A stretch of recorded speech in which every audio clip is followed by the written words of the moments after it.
Hello दोस्तों, आप सभी का फिर से एक बार स्वागत है मेरे यूट्यूब चैनल में जिसका नाम है कॉमर्स ट्रेजर। सो फ्रेंड्स, मैंने लास्ट टाइम एक नया सीरीज स्टार्ट किया था जहाँ पर हम लोग ने डिस्कस किए थे ऐसे कुछ सिमिलर टर्म्स के बारे में जो कॉमर्स में हम लोग इंटरचेंजेबली यूज़ कर लेते हैं।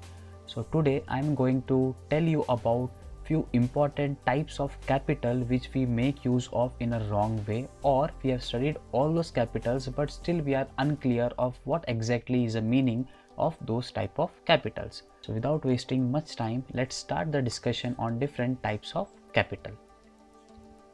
So friends, you have studied about different types of capital in your PUC, BCom and MCom. You have studied about authorized capital, issued capital, subscribed capital, called up capital, paid up capital, calls in arrears and so many different types.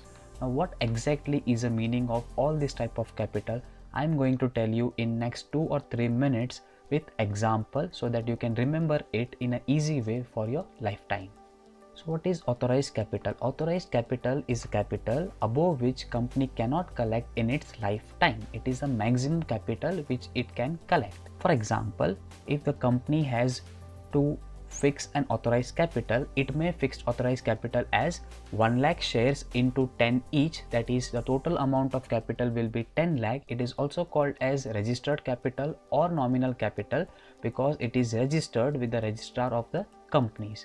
So this is the maximum amount which the company can collect, and a company usually fixes authorized capital above the current level or above the current requirement so that in future if they need they can collect it extra amount. So after authorized capital, now we'll study about what is issued capital. So as I said, the company can maximum collect rupees 10 lakh, that is 1 lakh share into 10 each in its lifetime, and the current requirement of the company is rupees 5 lakh, so it can issue out of 1 lakh share 50,000 shares of rupees 10 each. So whatever the company is issuing presently, it is called as issued capital. Now out of 10 lakh, 5 lakh the company is issuing, the remaining 5 lakh rupees is called as unissued capital which the company can raise as per its requirement in future. So hope you are clear with authorized capital, issued capital and unissued capital. Now what is subscribed capital?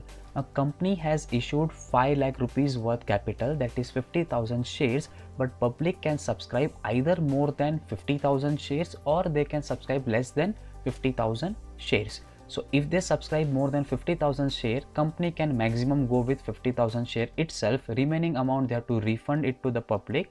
So let us assume in this case company gets 46,000 applications, therefore subscribe amount will be 46,000 shares into 10 each, that is 4,60,000. Now company issued 5 lakh and it got subscribed up to 4,60,000, so the remaining amount, that is 4,000 shares into 10 each, 40,000 becomes unsubscribed shares. Now let's see what is called up capital. For example, company has got application of 46,000 shares. Now usually the amount is collected from the shareholders in different installments. Now for example, as you can see on your screen, company can go for application amount of 2 rupees, allotment amount of 3 rupees, first call amount of 3 rupees and final call amount of 2 rupees as the installment for purchasing of shares. Now in case if the company has called only up to first call, then 2 rupees of application, 3 rupees of allotment and 3 rupees of first call becomes called up capital, that is 2 plus 3 plus 3, 8 rupees becomes called up capital. So 46,000 shares into 8 rupees, 3,68,000 becomes called up capital, and the remaining amount, that is 2 rupees into 46,000 shares, 92,000 rupees becomes uncalled capital. Now the next one, paid up capital. Now paid up capital is nothing but, now in case out of the 46,000 shares which are purchased by the shareholders pay total amount, that is rupees 8 on 45,000 shares, and on 1,000 shares only amount of application and allotment amount is received, then in this case the total paid up capital will be 45,000 into 8, that is 3,60,000, and 1,000 into 5, that is 5,000. Total of 3,65,000 becomes paid up capital, and the amount which we have to still receive, that is 3 rupees on 1,000 shares, becomes unpaid capital, or we also call it as calls in arrears, which is still pending to receive from your shareholders. So this is all about different types of share capital.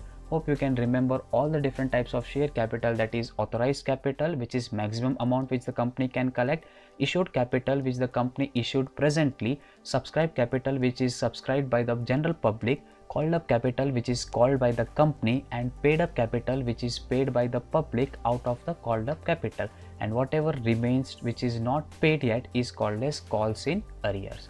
If you like the video, please hit the like button, and if you haven't subscribed my channel, please subscribe my channel and share this with your friends and impress them with this particular example. So thank you friends, we'll meet again in the next video with some more different topics.